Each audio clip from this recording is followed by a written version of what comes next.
Assalamu alaikum everyone, this is Dr. Manur Bangash. Welcome to my YouTube channel. Hope you guys are doing well, and the topic of this video is sodium potassium ATPases or pumps. These sodium potassium pumps, they transport ions by process of primary active transport. So I'll just do revision of these three topics before going into the discussion of main topic. Although these topics were discussed in the previous video, so I'll just revise them. So let's get started.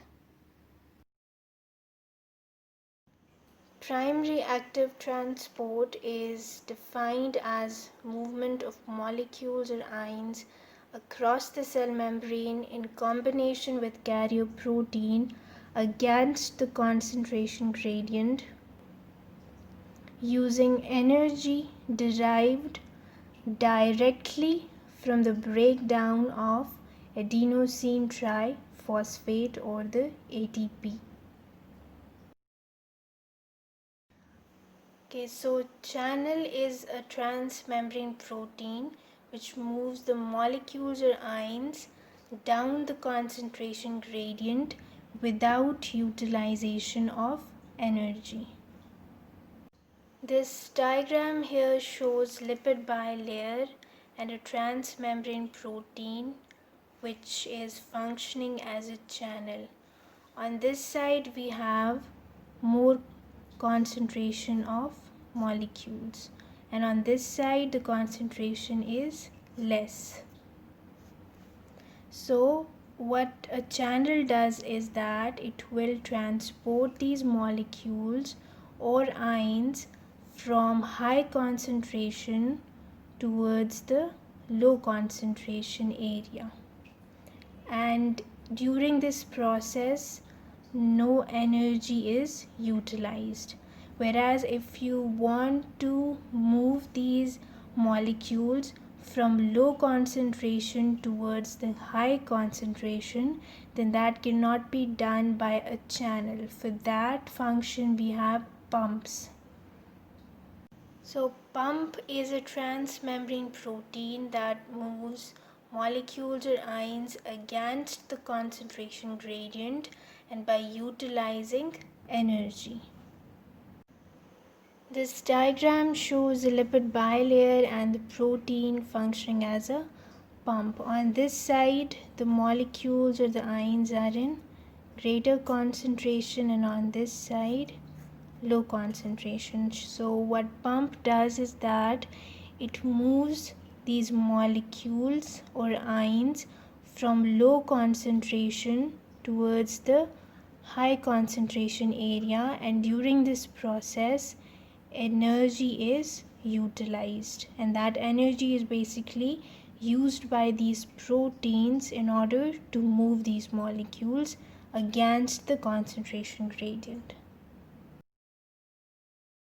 Okay, we have two main types of the membrane pumps, ATPases and secondary transporters. ATPases, we have the P-type ATPases, whereas in secondary transporters we have two types, the antiporters and the symporters. These two will be discussed later in the next video under the topic of secondary active transport. These P-type of ATPases are of three types: the sodium potassium ATPases, the calcium ATPases, hydrogen potassium ATPases or pumps. This ases is mostly used with enzymes. Then why are these pumps or these transmembrane proteins called ATPases? The reason is that they act as enzymes and break down ATP molecule into ADP and phosphate during the process of active transport. In P-type enzymes, this P stands for phosphate. Why are they called P-type is because during the process of active transport, when ADP is broken down into ADP plus phosphate, this phosphate is accepted by these pumps over the transmembrane proteins, and due to this reason they are called P-type. This phosphate group, it provides energy for these pumps, and they will only be activated for this whole process only when they get phosphorylated or when this phosphate group gets attached to them. This P here, it stands for phosphate.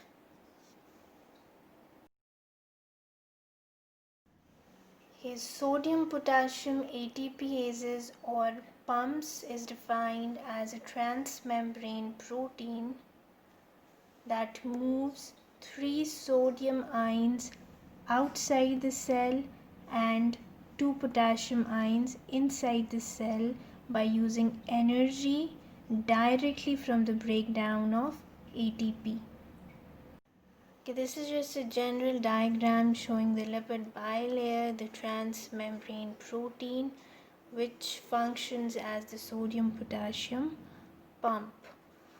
Okay, on the extracellular side, the concentration of sodium ions is high and potassium is low, whereas on the intracellular side, the concentration of sodium is low and potassium is high. And we can see that this pump is transporting 3 sodium ions against the concentration gradient from intracellular fluid or side towards the extracellular side, and 2 potassium ions against the concentration gradient from extracellular towards the intracellular side. And during this process of moving sodium and potassium ions against their concentration gradients, energy is obtained from the breakdown of ATP. So this diagram basically it summarizes this whole function of the sodium potassium pump. These two diagrams, they shows the structure of the sodium potassium pump. This is just a general diagram and this is more specific. So this sodium potassium pump, it has two subunits, the alpha unit and the beta unit, and both of these units are made up of two different types of globular proteins. This alpha unit is the larger unit, and the arrangement of this protein is such that it spans or it passes through the cell membrane 10 times. Okay, so for example, this is your lipid bilayer and this is that sodium potassium pump or that transmembrane protein which is acting as a pump. And when we try to draw a more detailed structure, it will be like this. Okay, this is the lipid bilayer and the arrangement of the alpha subunit will be such that it will pass through the membrane like this 10 times. 1, 2,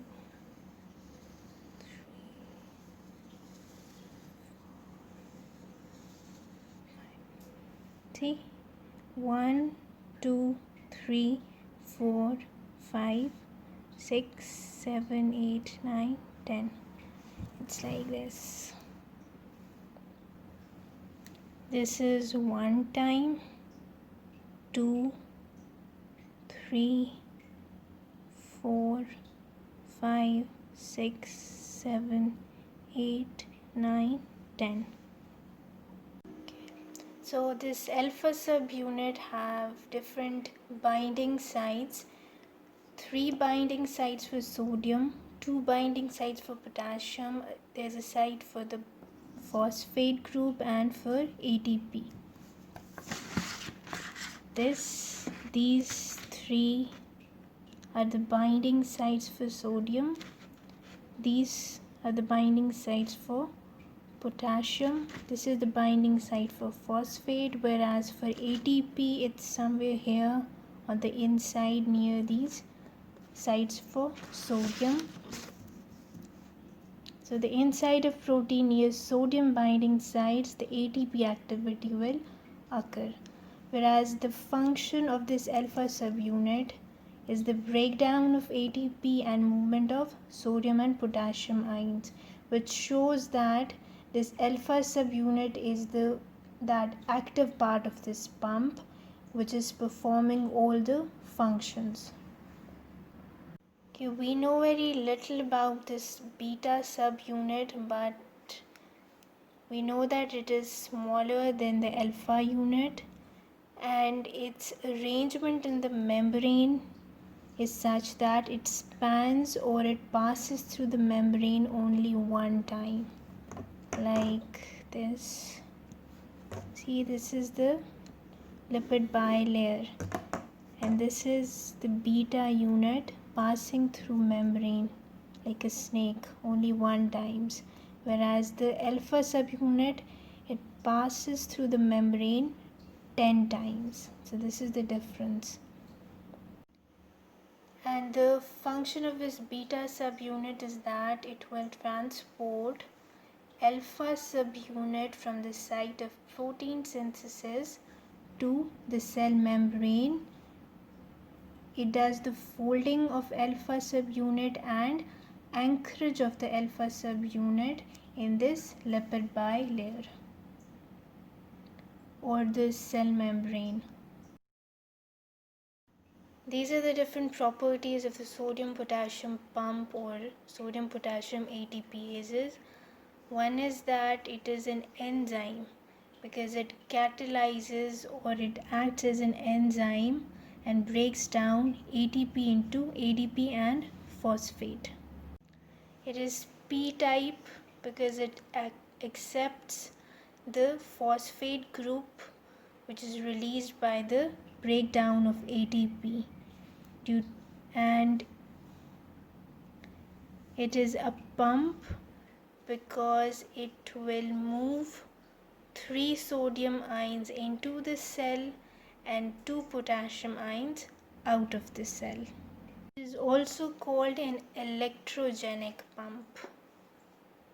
Why is it called an electrogenic pump? Because we know that there's movement of 3 sodium ions out of the cell and 2 potassium ions inside the cell.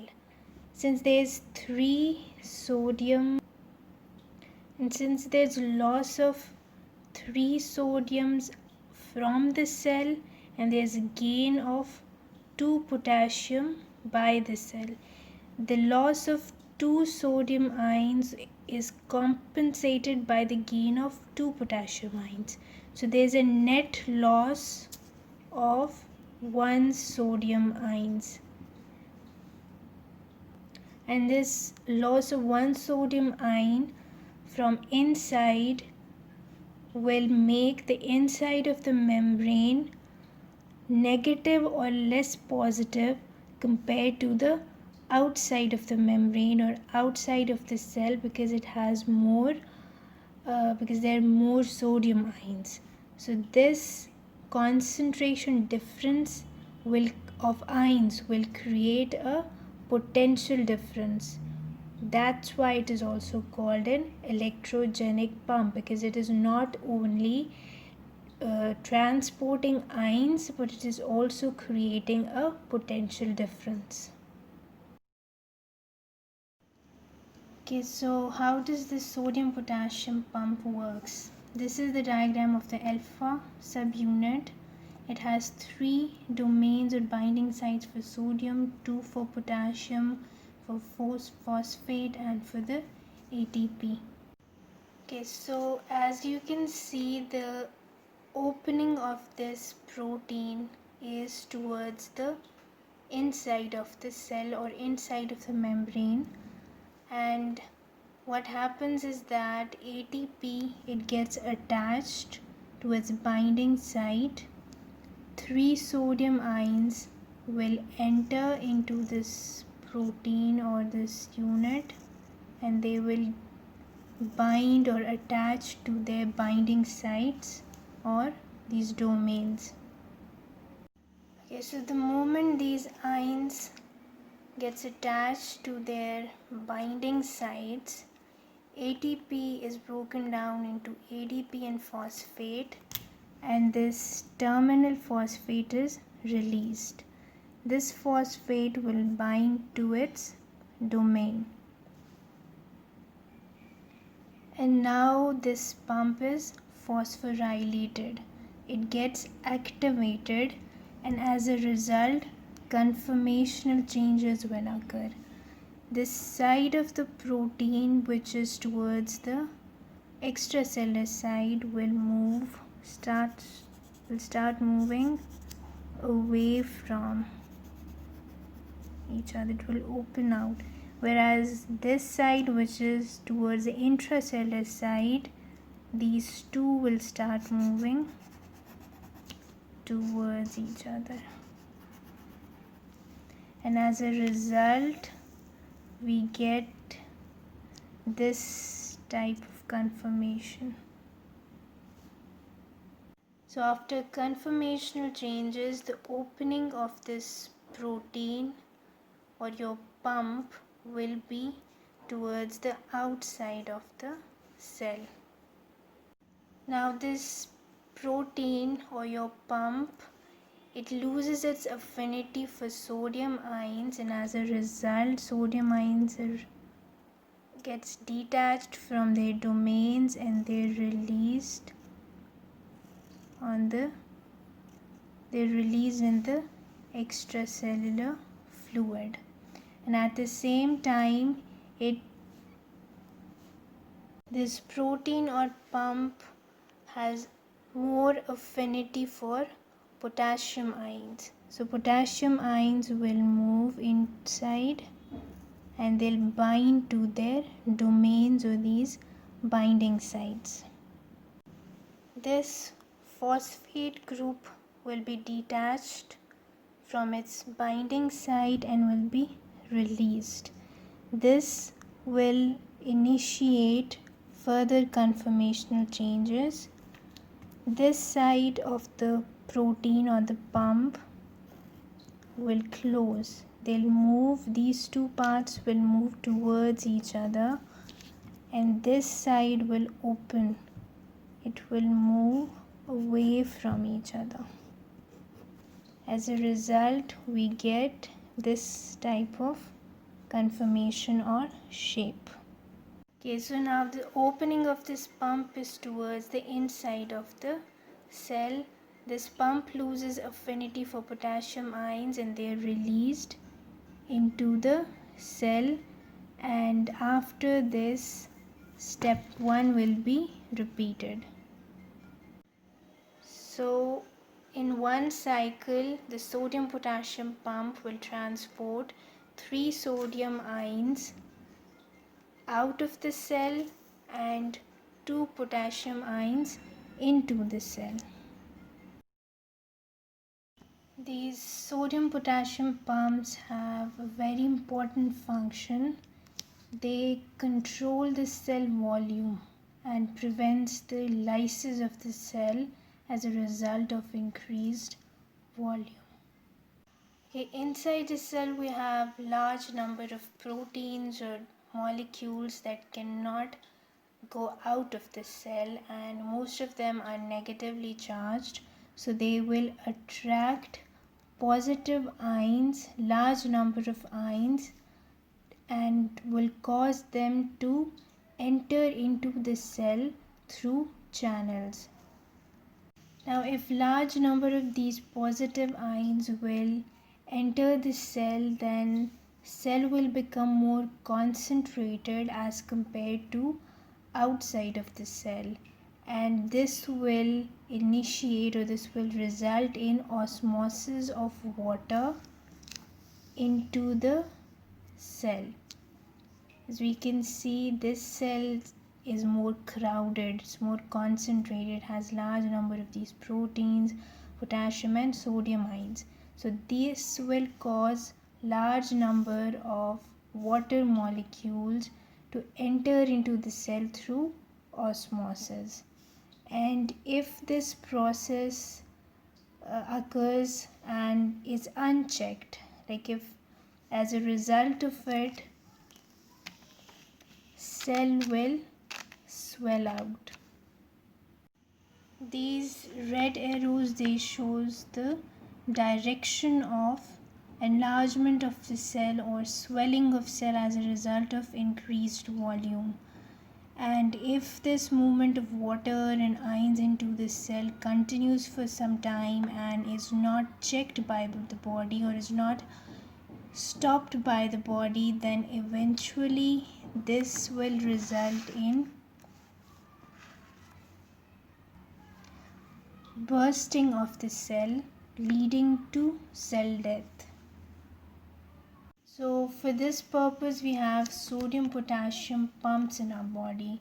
Whenever a cell begin to swell due to certain reasons, these sodium potassium pumps gets activated.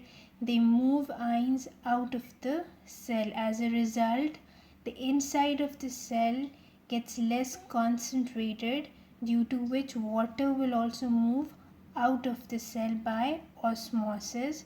So in this way, the volume of the cell is controlled, or normal volume is maintained, and cells are prevented from bursting or from cell death. So this was all about this topic. Hope you guys liked this video. Please don't forget to like and share this video and subscribe my channel. Thank you, Hafiz, and take care.